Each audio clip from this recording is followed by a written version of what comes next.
nó cá nhau rong tàn thọ tới trồng mía chỉ có tin năng trò tàn thọ tới trồng phơi long thằng mỏ chùa sâu đầu em mà giao linh đầu nu nó cụ cụ sang nu sự hậu nó đã có lợi thấy ra đã năng để tiệt ít có sự chăng tôi bây giờ đặt tôm nó có sự chăng nó mà mua luôn bề hay tiệt như vạn bị mua giỏ hay rong chỉ đã bông rong là lâu vạn bị có tàu mà cụ giờ ra đã năng và cho cháu chạy theo chủ sĩ một chân cân gạo ấy đó cho chúng mình nè chỉ có tin năng trả chúa lần chúa tù thằng này ở sau cá tàu liềm lòng thầu pi còn một trò thầu sầu thế chứ cũng mất thả thì múa bia một tàu lòi rễ thì tổng trời một bộ lý trả ngoài ra đi đó chủ sĩ như tôi nhận được cô cá bố thầu xong ít xe cho bùa bé châu im rồi bé châu on đã lọ mà cô giờ thì chủ sĩ như tôi là lúc rồi à hạ tiệt tia nó đó là lúc rồi đó chỉ chủ yếu thì lúc cô rồi là xứ cho nên thiết cho gì ông nhớ trong đó là lúc rồi đó chỉ là tôi chỉ một nhớ trong lúc rồi ta là tôi kia một nhớ trong lúc rồi chia là lúc rồi đó chỉ là chủ mẫu hùa thì nhớ trong lúc rồi chia là xứ chỉ lúc sợ tồn đó vàng bì là chuối tôi luôn chỉnh chùa mua nuôi nhung để cầu chi của tôi xong là xứ họ là lúc rồi chia đó chỉ là nhớ chia sự chỉ cho nên cho cháu chỉ mua chia tại rồi đâu giảm bì là nó cũng tu nâng và nhìn nhớ mùi hạ giống ta rõ đi chỉ bỏ hay và trong tu nhỏ sẽ tôi làm bà cũng rõ rằng有mùi nhỏ hay giống lớn đà chỉ nhớ tối nhiều nu giảm bì mùi liệu tê là chỉ mùi bán nhiều tu lùa nhớ trò là lúc rộn đâu để cho xích thả tiền là有mùi nhỏ hay giống nhớ tôi buồn trả là lúc u rõ tiệt kia nó chỉ là cho xích thả cho chúa linh đó chỉ có trong tu chỉ là làm bà cũng rõ rằng lúc sau tụi tao cho chọn ngã đi cho thằng xe sư thiên ngã wa cho tới nhẹ lâu mắm ba thủ y sư cho nên cho tông ba rồi cho lo na số số thế luôn tôi nhớ sau tụi tao cho lo na luôn tôi trả là một trăm đô bốn trả lúc cũng rồi cho chồng mới lên nhớ chạy lâu nhớ trồng trả lúc chạy lâu đâu chỉ bố hại luôn nâng nào cho lo lại hậu chạy sư luôn chú cha là tí rong chìa, chú cha bỏ ít tôi nhỏ nâng tờ rong gỗ nâng tờ nâng đó,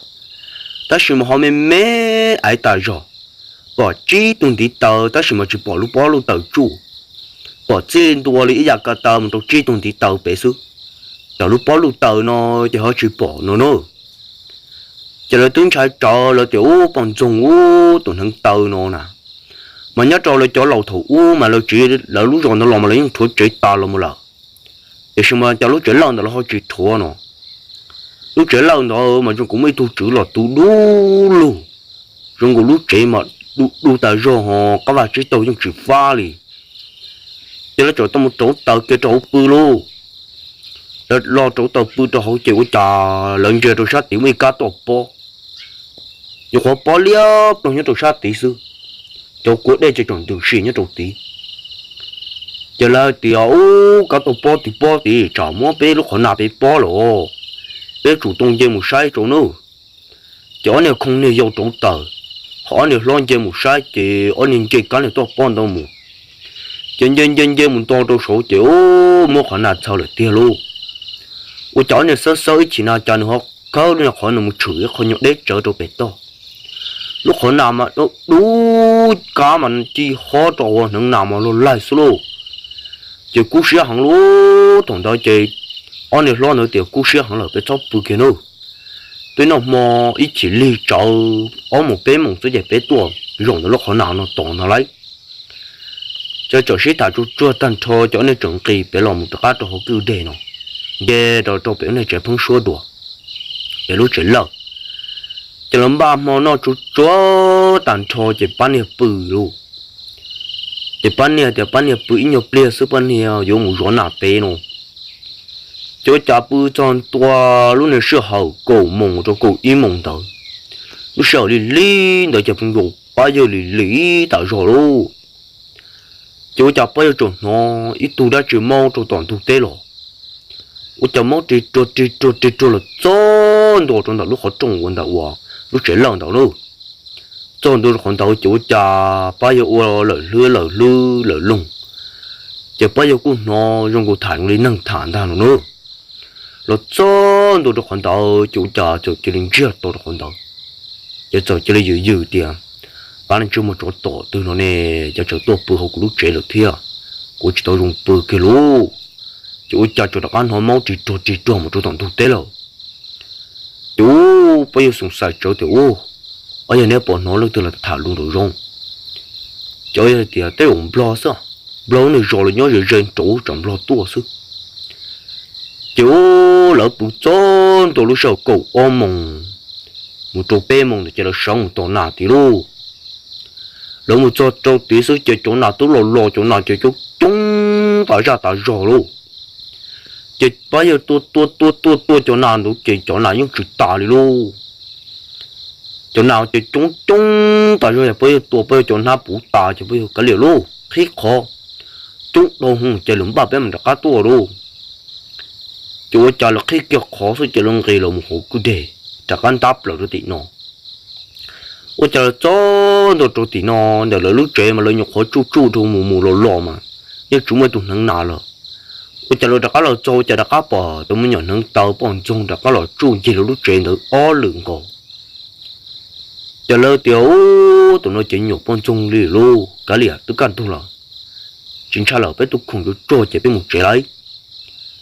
chỉ là tôi cũng rõ ràng chỉ là cho tao là một trẻ luôn cho tao chơi lúc này trong đó là một chỗ bé là lúc rõ chia nó chỉ là cho bé nó chỉ là trong mòn đó chỉ là thả khi giảm bị hay tiêu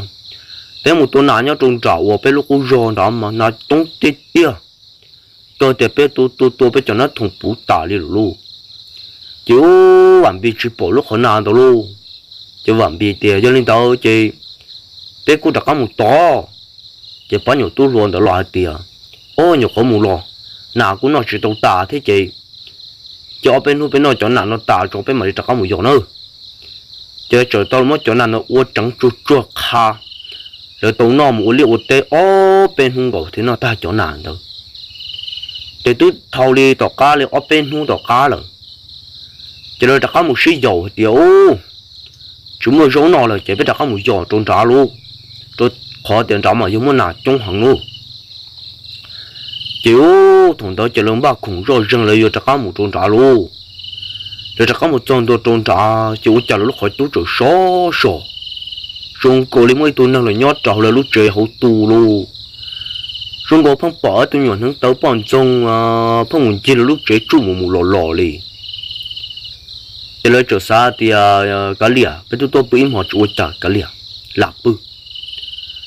chỉ là nhập bỏ lúc khỏi nào tí là luôn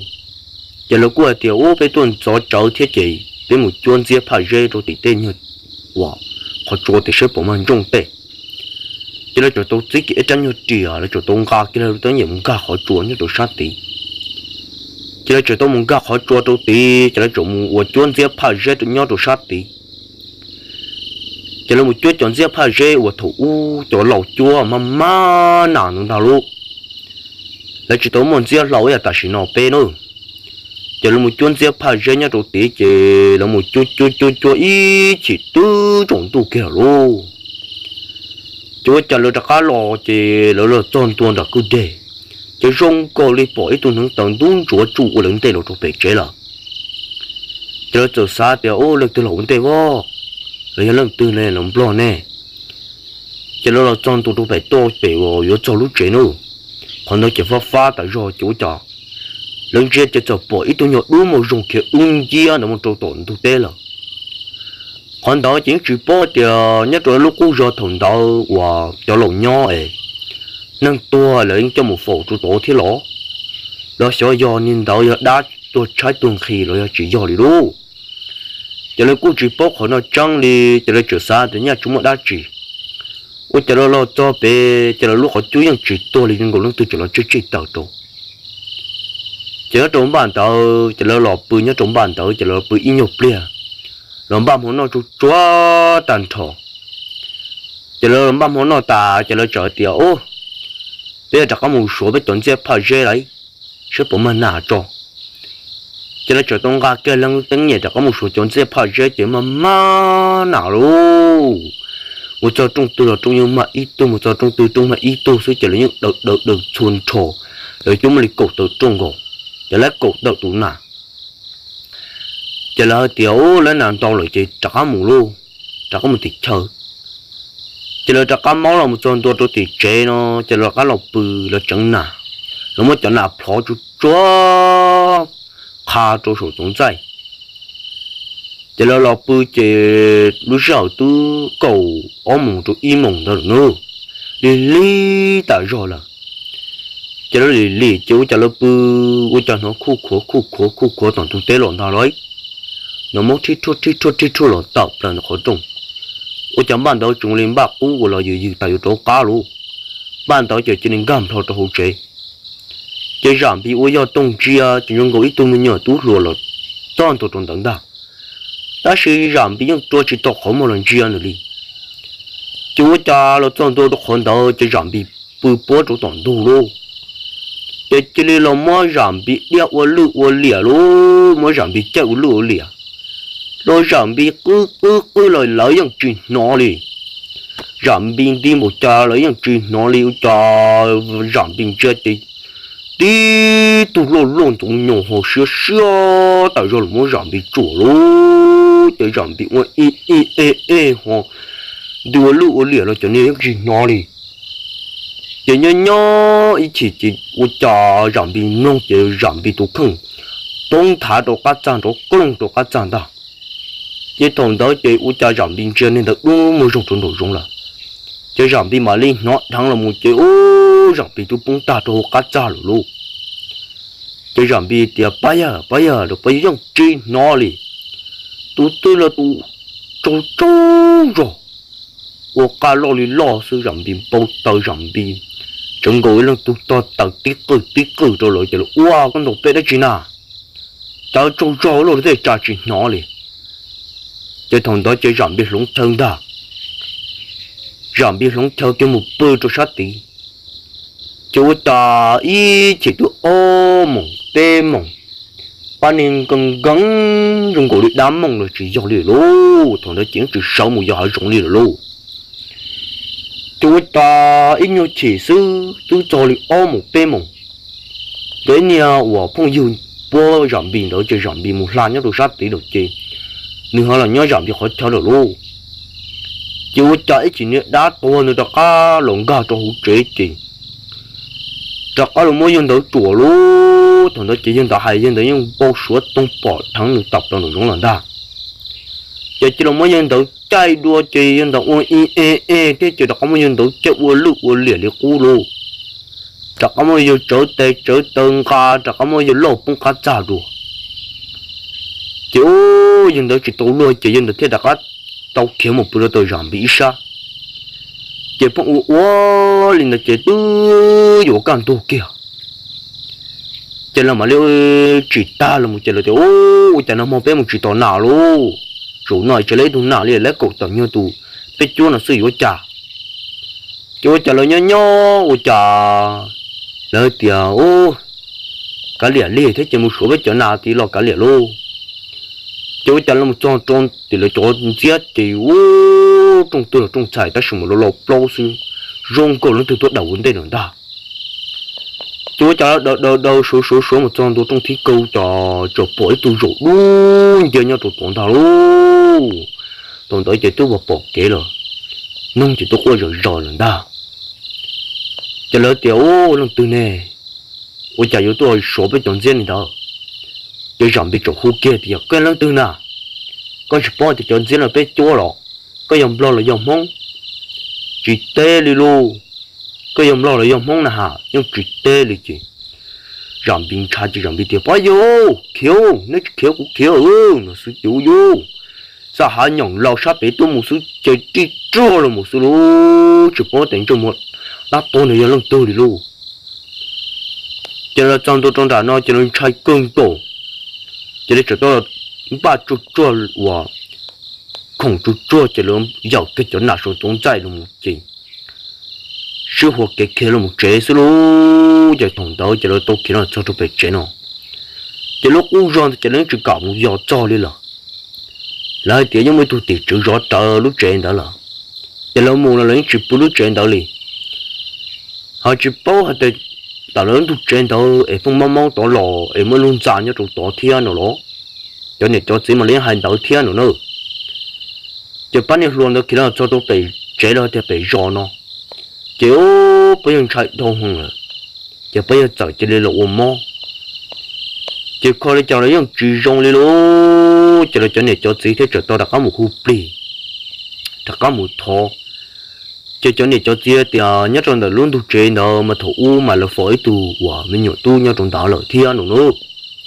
chỉ thằng đó chỉ là trái dạng trái luôn chỉ là một trong đó còn đó chỉ là cho tôi một lúa chút quá luôn ra chỉ tôi tiếc ta rồi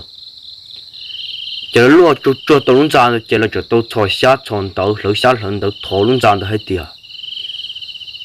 giờ tôi muốn đã chỉ xia là thổi lò thổi quần nhà đã tuần được cho tôi trả cho lỡ luôn chắc cả tôi một hộp pin là lúc trên đó chỉ một luôn ra được một lỡ sát lần đầu thổi luôn ra được chỉ một lò chỉ là mà chắc cả dùng lò quần nè chỉ là những chỉ là trên trái chỉ là chỉ cầm một hai giống tròn được luôn à hạ cửa hàng đó đi là luôn chỉ thằng đó là cũng khó là quần nè lò là quần pi là luôn nè chỉ ra nó cũng có thằng là sầu xí li nó sư để trời tôi cũng có thằng một chỉ dùng là thôi ra chỉ nên đâu cho nên cho nên cho chỉ sợ đỡ để sợ đỡ nhau dùng